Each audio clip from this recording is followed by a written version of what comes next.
I'm Nikki. And I'm Jess. She's the traumatized. And she's the abandoned. And welcome to our podcast, where we talk about true crime, spooky things, and everything in between. And today we're going to be talking about some engineering disasters. Dun, dun, dun. Dun, dun, dun. Except for mine's more like human engineering disasters. Well, aren't engineers humans? Yeah. Yeah, I feel like that works. Humans suck. Facts. Anywho, how was your week? Good. I'm trying to think if we did anything. I picked up my glasses. Ooh. My prescription is very bad. Do we have something to show to the class or no? Okay. I want to see later. They're in the kitchen, but yeah, the glass comes off the frame. Love that so for thick. you. Love that for you. I also accidentally picked from the men's side, and so they're a little... Oh no. I mean, they're just literally for nighttime. Like, I'm not wearing them regularly, so I was like, Okay. fuck it. And Yeah. I picked like the cheapest ones, and my husband says, why would you pick the cheaper ones? And I'm like, there was a lot happening that day. There was a lot of That and you're people not there. I was bougie. stressed. Yeah. I had the baby, and the Ray-Bans that they had there were not appealing to me because I normally get Ray-Bans, but none of them looked good. So, also still sick. Surprise there. That's it, I guess. Your eye If you're makeup looks freaking just absolutely fierce. It looks so good. I tried very hard. It was probably the most I've spent on my makeup. Normally I just throw it on Yeah. and we're good to go. I very much appreciate it. It looks so good. Thank you. Also, if you're watching a video, I'll be looking to my left a lot because that's where the baby is playing. Where her child is. Is very smiley right now. Aww, we love a smiley girl. Anywho, how was your week? It was good. My littlest brother came into town kind of on a surprise whim. So very quiet weekend turned into a very not quiet weekend. We hunted ghosties all weekend. We did hunt ghosties in a video game. Right. Because I don't think we're too scared to do that in real life, but we did do that a lot. Mm-hmm. Which is really funny because my littlest brother is such a character. Like Barbara.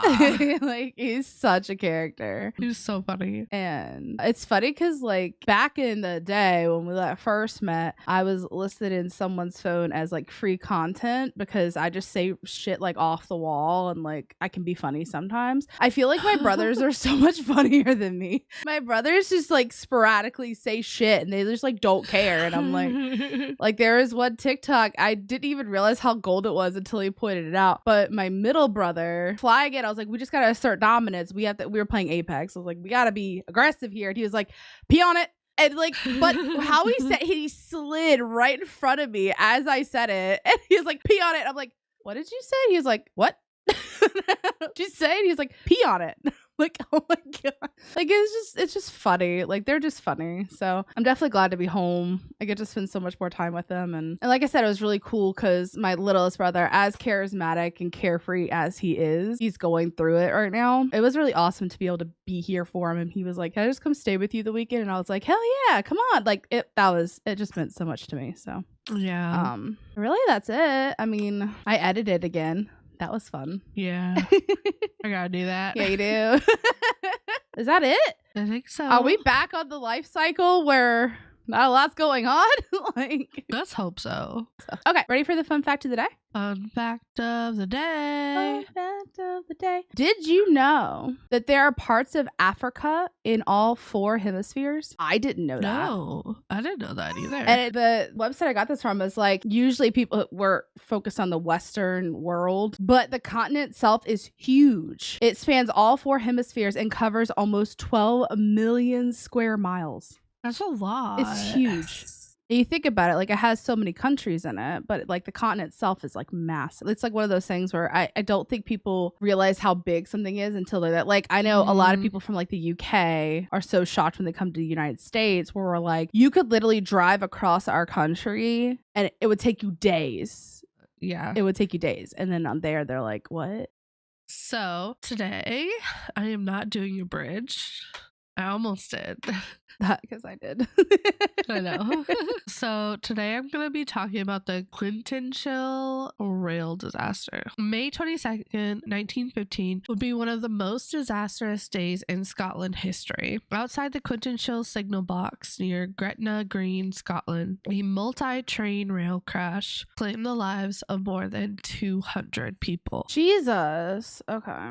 And we went with very different vibes today. Okay, I like it. So jumping right into it, the disaster occurred at Quintinshill signal box, where the process by which control is exercised over train movement by way of railway signals and block systems to ensure that trains operate safely. Mm-hmm. The Quintinshill signal box was an intermediate box in a remote location. The area around the signal box was thinly populated countryside with scattered farms.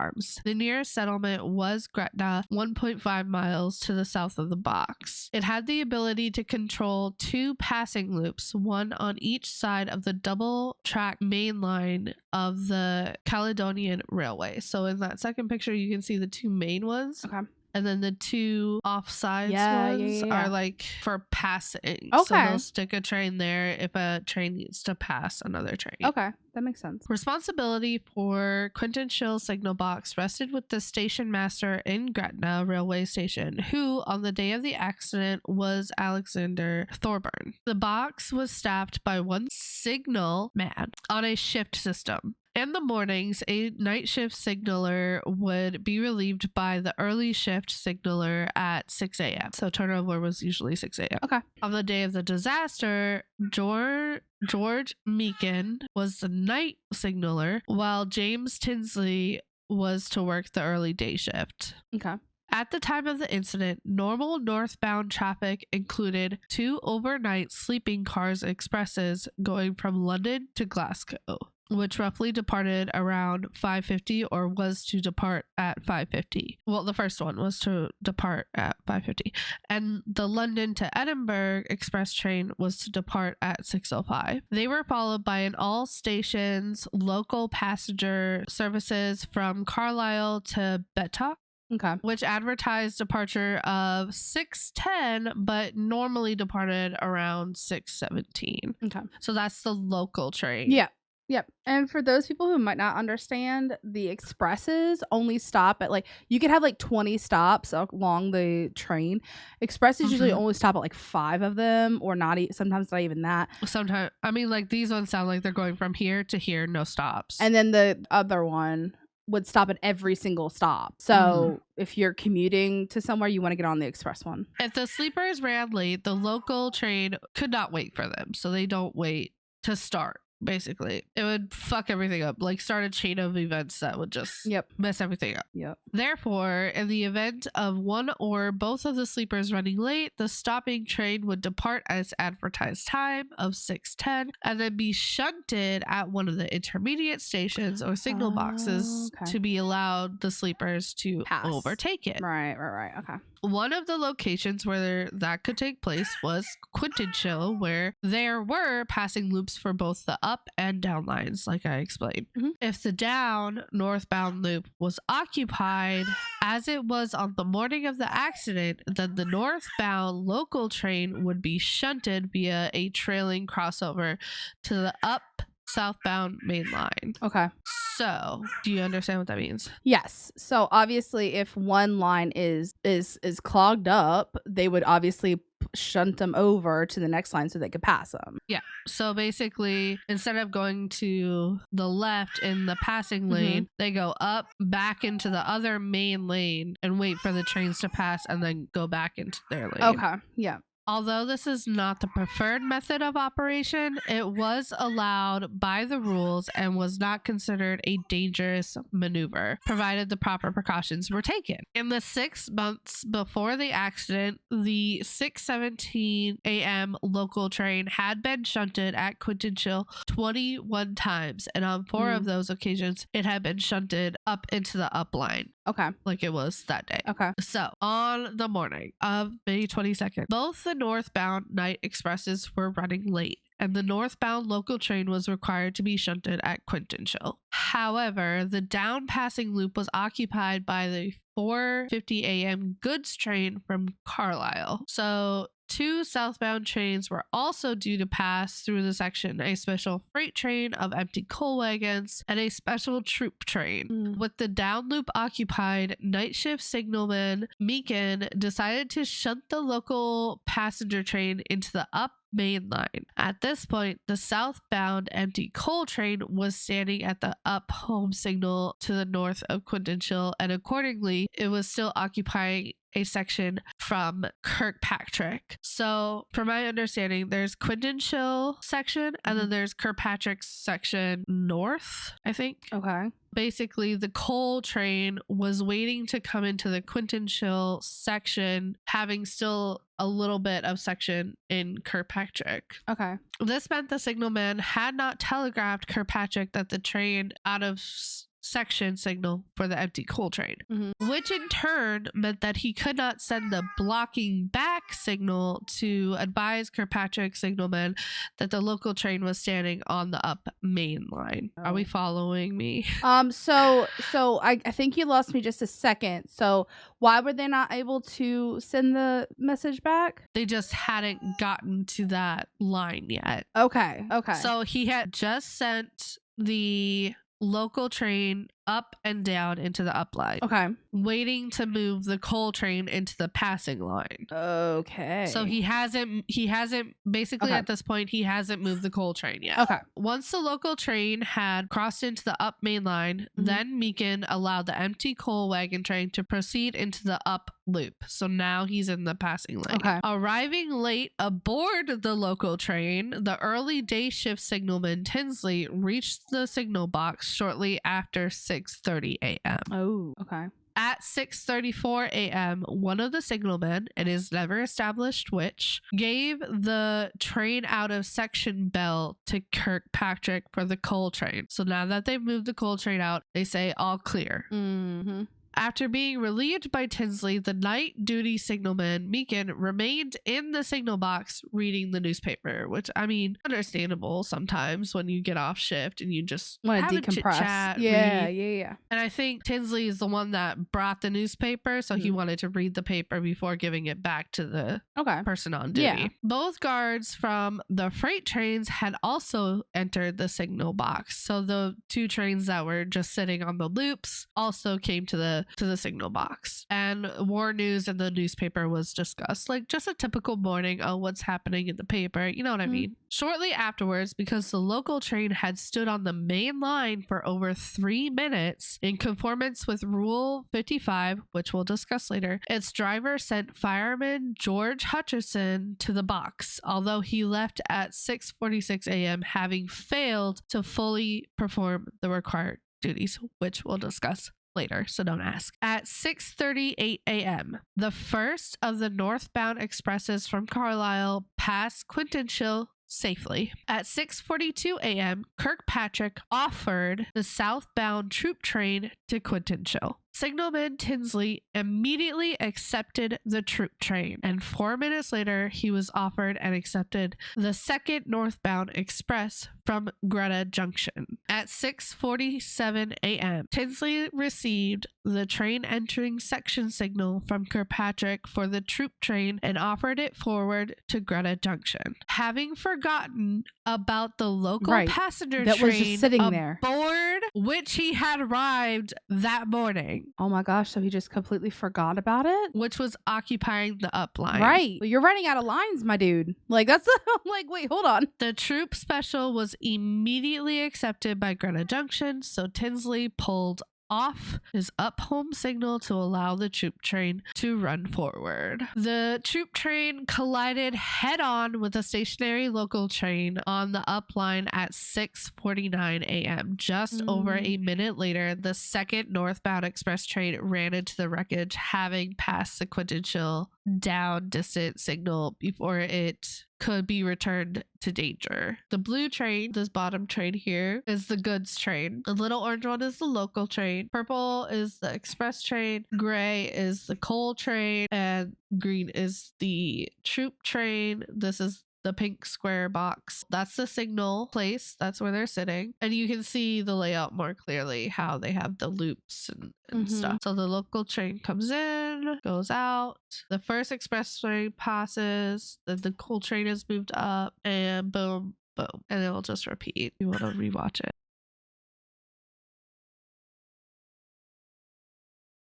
Why wouldn't he put the local behind the empty goods?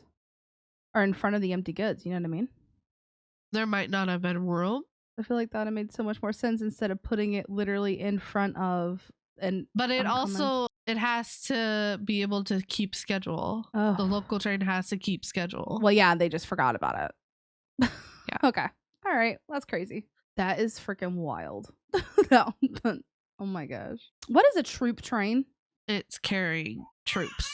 Oh. Lily is very upset about this as well. I thought it was like a nickname for something. For the war. Oh, that made it so much sadder.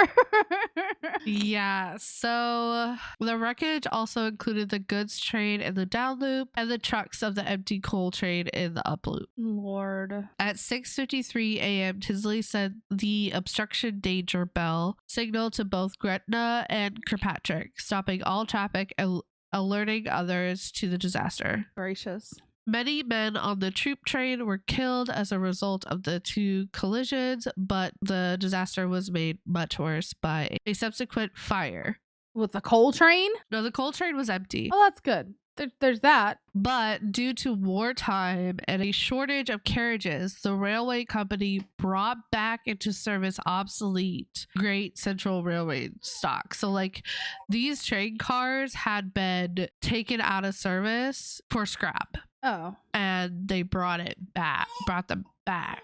Love that. So the carriages had wooden bodies and frames that were gaslit, which we all know is not a good combination. No. The fire was not extinguished until the morning of the next day. Oh my God. Why did it take so long? The troop train had consisted of 21 carriages. All were consumed in the fire, apart from 6 that had broken away at impact and like rolled backwards on the track. I have a little side story. The last known survivor of the accident, Peter Studar, was interviewed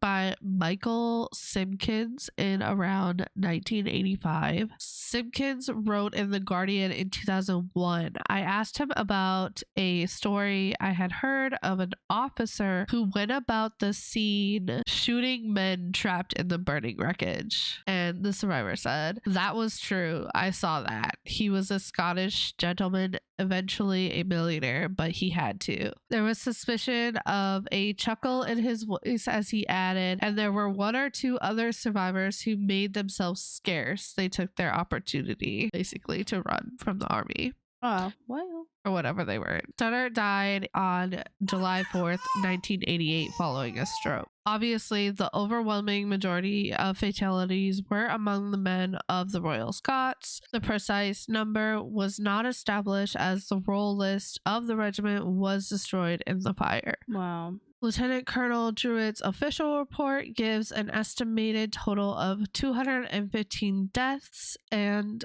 a further 191 injured. Wow. In total, around 226 people died and 246 were injured. The engine crew of the troop train also died in the first collision. So the sequence of events leading up to the collisions featured multiple breaches of the railway's regulations. In total, 8 separate rule breaches by the signalmen were identified. Wow. Obviously, the first being a shift change irregularity. For the 6 a.m. shift change, the men had an unwritten agreement that they would switch over at 6:30 instead, so the day shift man could arrive on the shunted local train. To avoid this malpractice being detected, they would log entries on a piece of paper. Then when they actually changed shifts, the logbook would be filled in properly, which I understand very much so. Yeah. Yeah. The second was block signaling omissions. Immediately after the empty coal train had stopped in the up loop,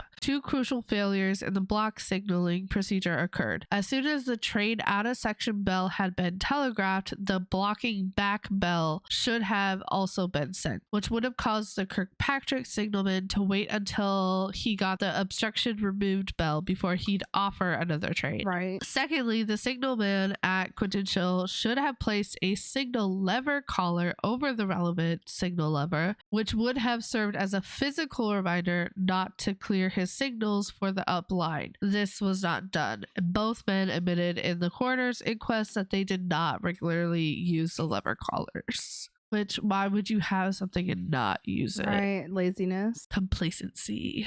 The third event was the incomplete performance of Rule 55. So under Rule 55, if any train was stopped on the main line for longer than 3 minutes, the driver was required to send one of the crew to the signal box to remind the signalman of the presence of the train to ensure that the necessary safeguards to protect the train were in place.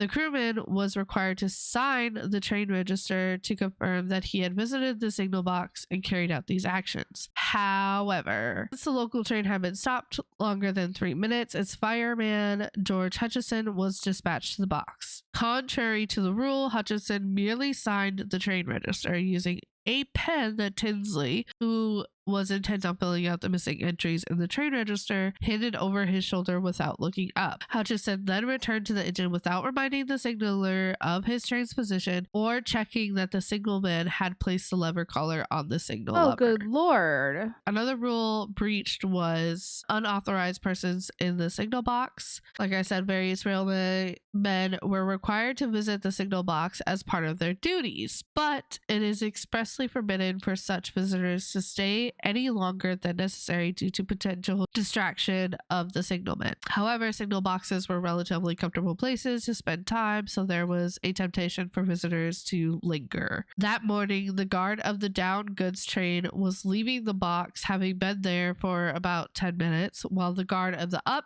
empty wagon train arrived at the same time and was still in the box when the collision occurred 15 minutes later. Wow. And after shift change, like I said, the night signalman stayed and was reading the paper. And of course, forgetfulness played a huge role in this tragedy. The failure to carry out the blocking back procedure enabled the Kirkpatrick signalman to offer up the troop train to Quintinshill, despite the fact that he had traveled to work on the footplate of the local train minutes earlier, and that the train was standing in clear sight directly in front of the signal box. The signalman forgot about its presence. The first official investigation into the disaster commenced in Carlisle on May 25th at County Hall, Carlisle.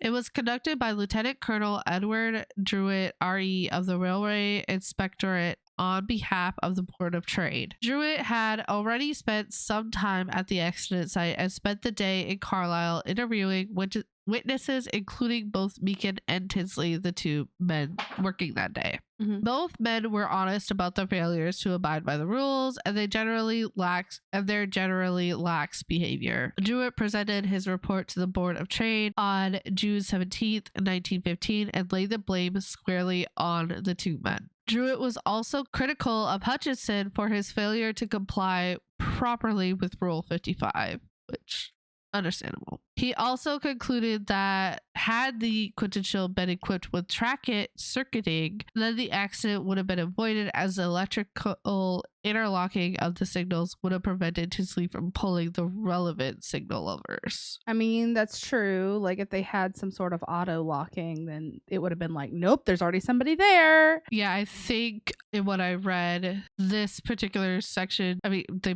basically didn't want to spend the money to put it on this section, I think is what it came down to.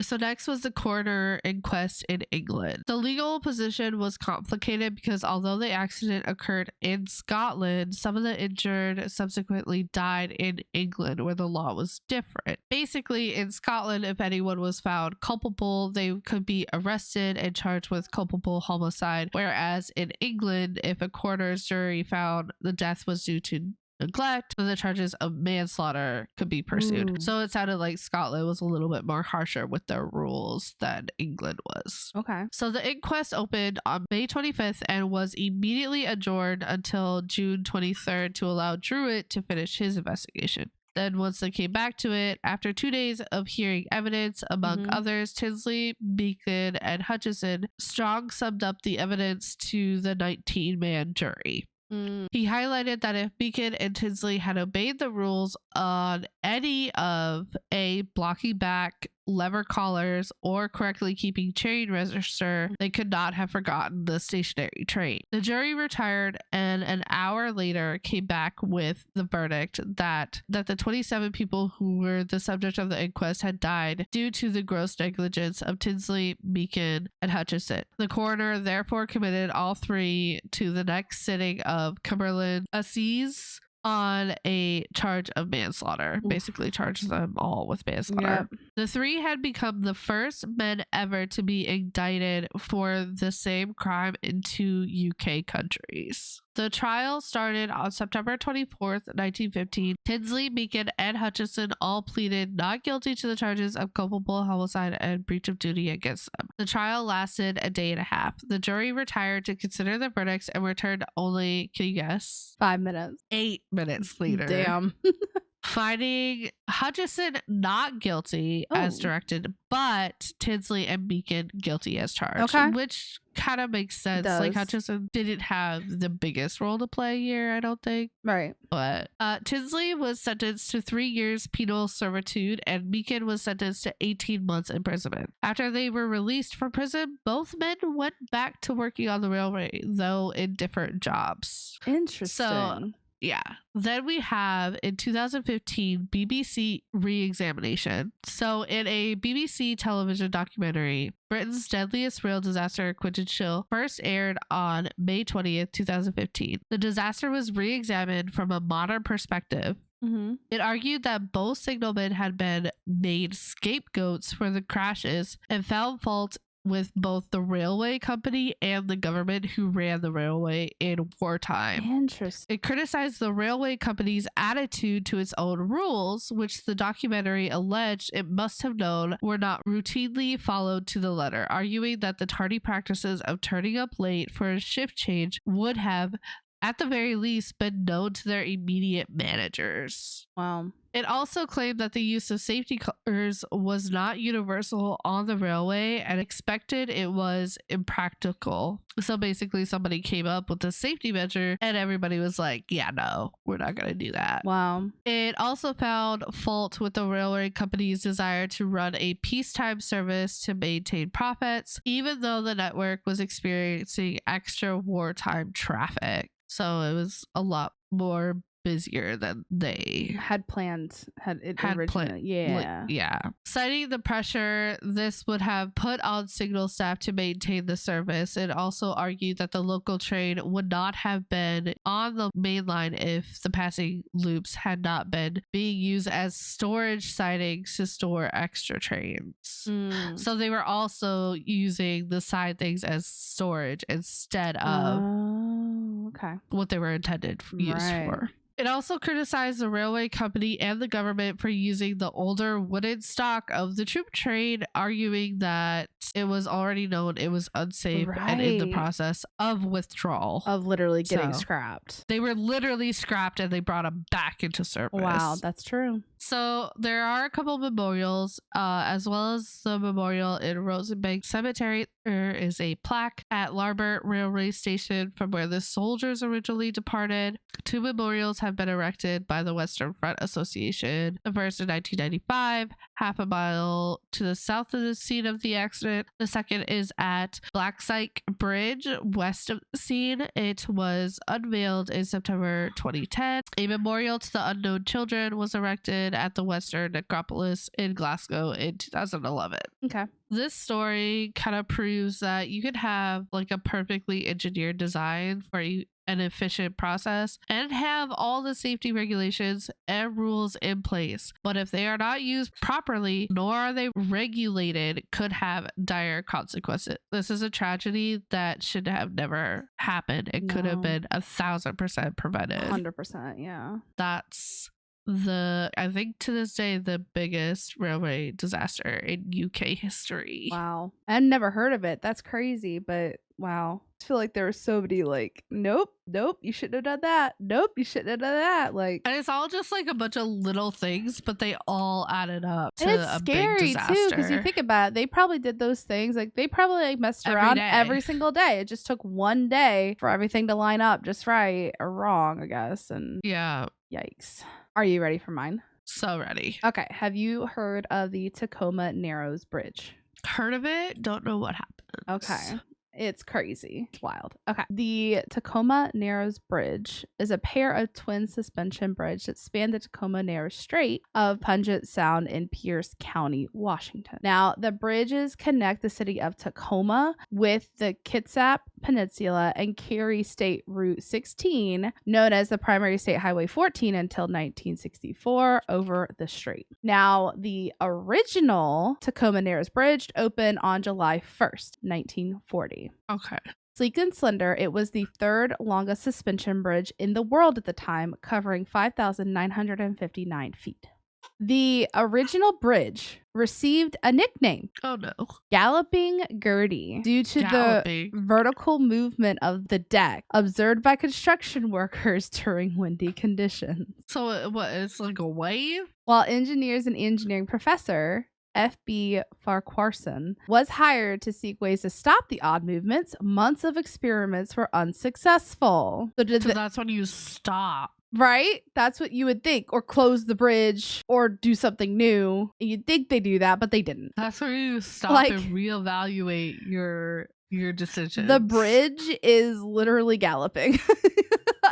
And yeah, that's not what a bridge should do. No. A bridge should not move. No, it shouldn't move. This gave me such anxiety. Well, Leon Mosif was the designer of the bridge, and he designed it to be the most flexible bridge ever. Engineers of the time believed that the design, even though exceeded the ratios of length, depth, and width that had previously been standard, was completely safe. Following the collapse, it was revealed that engineers had not properly considered the aerodynamic forces that were in play at the location during periods of strong winds, like over a Puget Sound, which is known to be windy. Right. At the time of construction, such forces were not commonly taken into consideration by engineers and designers, why would you not? We did the dam at one point that collapsed, right? And it's like, you can't take something that was made here and make it there without like considering what's around it, because remember, the dam was built on like land that was known for rock slides. This place is known for high winds. So, like, why wouldn't you consider? Yeah. Okay. So remember, it opened on July 4th. November 7th, high winds started hitting the area and the bridge started to sway considerably. The first failure came about 11 a.m. when concrete dropped from the road surface. Just minutes later, a 600-foot section of the bridge broke free. By this time, the bridge was being tossed back and forth wildly. At one time, the elevation of the sidewalk on one side of the bridge was 28 feet above that of the sidewalk on the other side. No, that's crazy. 28. So it's like, that's not real. That's not real. It doesn't look real. It doesn't look real. Oh my God. Why is he standing on it? The guy, move. So we'll get to him. Okay. Even though the bridge towers are made of strong structural carbon steel, the bridge proved no match for the violent movement and collapsed. Subsequent investigations and testings revealed that the bridge was vulnerable to vibrations generated by the wind. Go figure. Weird. When the bridge experienced strong winds from a certain direction, the frequency oscillations built up to such an extent that the collapse was inevitable. Crazy. So the aftermath. A replacement bridge was then opened on October 14th, 1950. So that was 10 years later. Okay. And they had decided to do it after. So it took them to construct the new bridge 2 years of construction. It was now the 5th longest suspension bridge in the United States. It was 40 feet longer than the original. Now, what? I think they actually built it into like construction of the new bridge did take into account the lessons they learned. At least they did that in the collapse of Tacoma Narrow Bridge, as did all of the subsequent suspension bridges. So this is one that like they actually paid attention to, and they're like, oh, maybe we shouldn't do this again.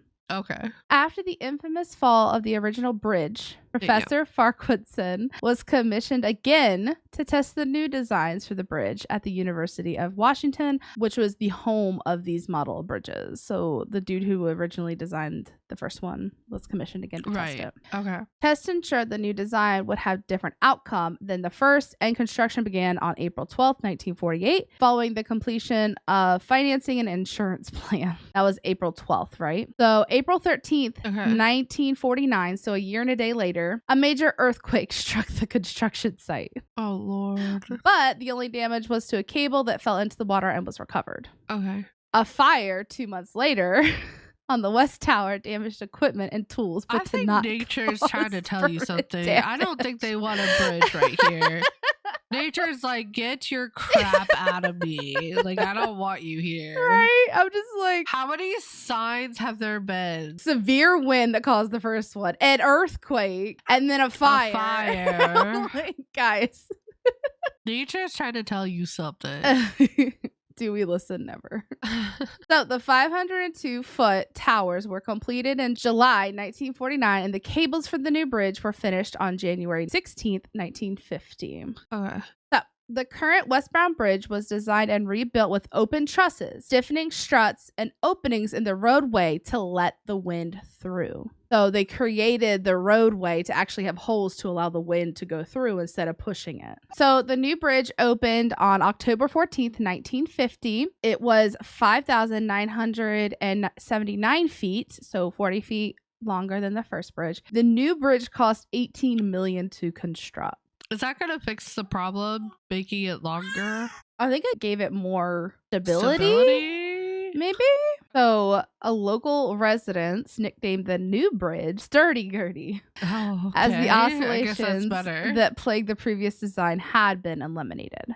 So when built, the westbound bridge was the 3rd longest suspension bridge in the world. It is now the 5th. Like other modern suspension bridges, the westbound bridge was built with steel plates that featured sharp entry edges rather than the flat plate sides used in the original Tacoma's Narrow Bridge. So the bridge was also designed to handle 60,000 vehicles a day. It did carry both westbound and eastbound traffic until the eastbound bridge was opened in 2007. Oh, much better. Much better. During the Hanukkah Eve windstorm of 2006, the bridge was closed for the first time in its operating existence due to the heavy winds, but it reopened 6 hours later. And then on July 15th, 2007, the eastbound section was open with a ceremonial 5K run across the newly constructed bridge. No, thank you. Good. About 10,000 people participated in the event. After the run finished, a ceremonial ribbon cutting took place on the eastbound. WSDOT estimated 40,000 people would attend, but ultimately around 60,000 attended. This is like a big thing. Wow. To wrap it up, the failure, which surprisingly took no human lives because the bridge was closed to traffic in time. Once it started oscillating, they were like, maybe we should get people off. Oh, that's smart. Right? So thank God they actually did something. Spurred aerodynamic research and led to important advances in the bridge technology. This is the only sad part. Okay. The only fatality was a Cocker Spaniel named Tubby.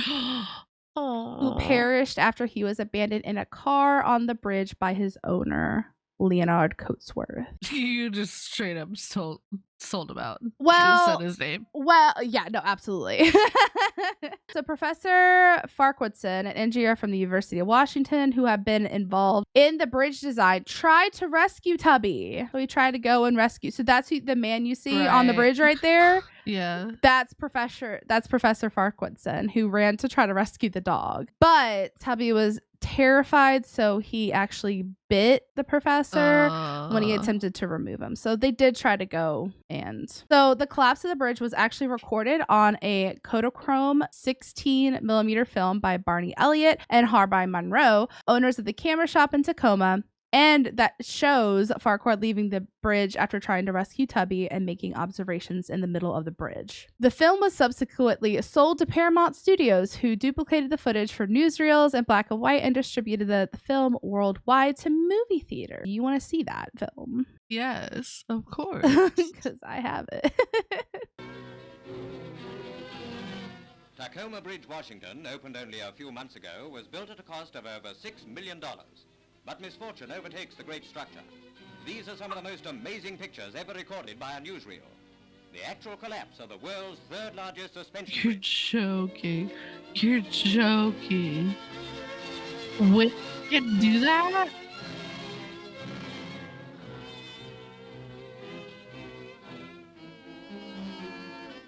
Only at 35-mile-an-hour wind is blowing, but this apparently sets up a rhythmic swinging of the bridge, which increases with each swing.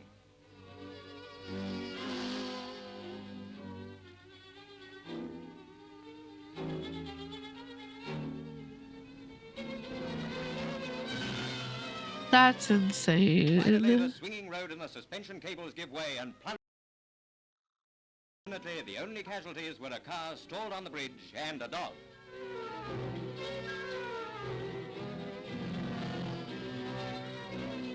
Isn't that crazy? What? That's so It's crazy. that. Suspension bridge.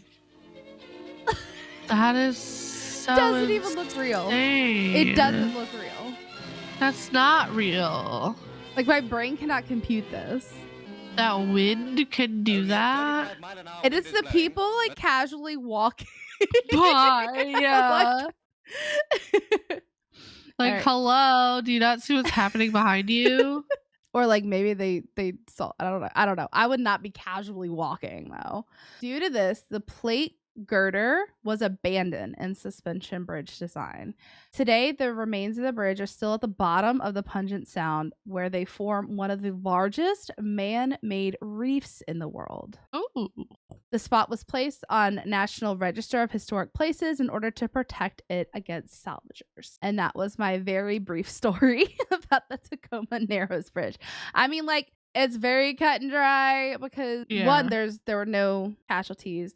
At least they were smart enough to be like, huh, that bridge is galloping. Maybe we should get the cars off of it.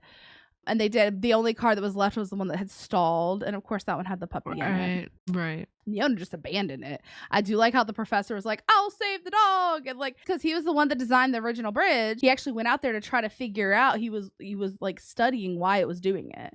So, I mean, and so we went out there, he tried to save the dog, and he was like trying to study why, and so he could do it better the next time. And he did, because the second bridge he built is still standing.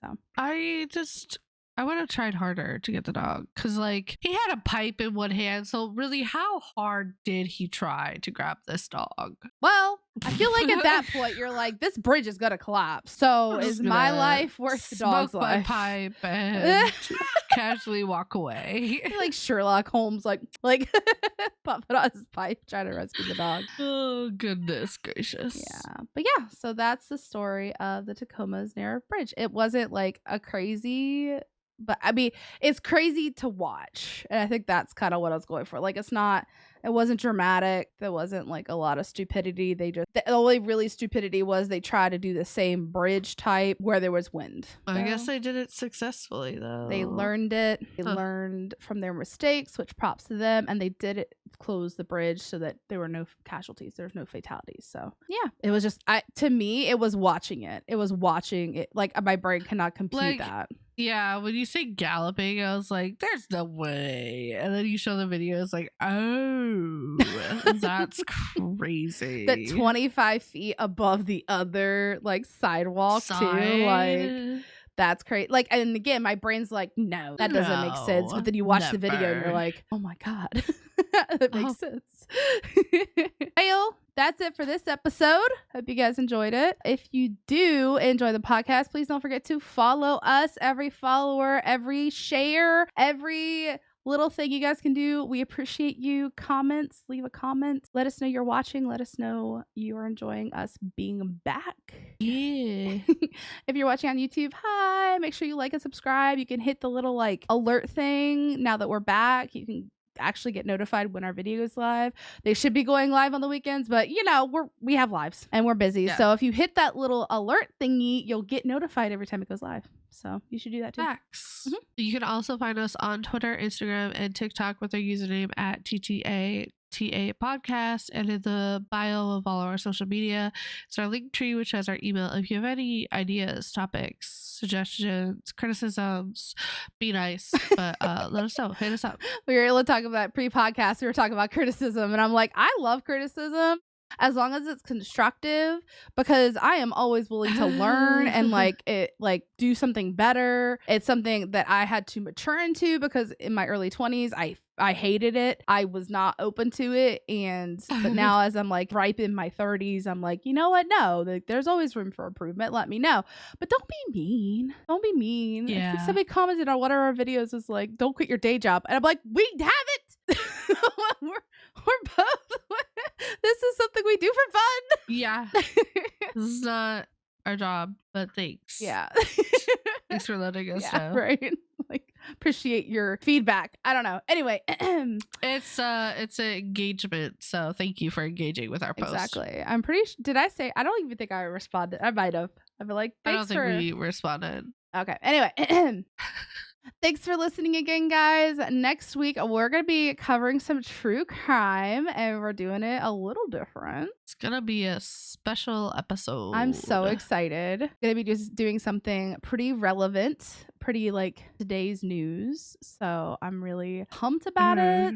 You guys should definitely be there. I mean, we're kind of late to the party, but it's still quite relevant. I mean, I feel like the relevancy is still occurring. So, yeah. Well, it's not our fault that we took 9 months or however long off. It wasn't that long. It wasn't that long. November, October does not come November. No, because I did all of October. So November, December, January. So 3 months. Yeah. Not that long. But yeah, I'm really excited. And it's something that I have been very passionate about for many years. Be there, be square. And with that, we're going to leave you with this inspirational quote. Don't be someone's sometimes by Bridget DeVoe, I believe.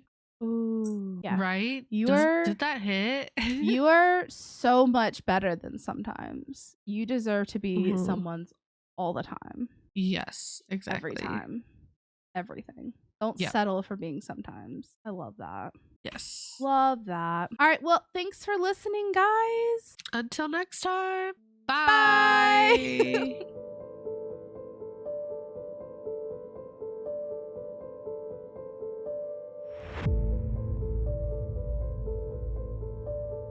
Bye.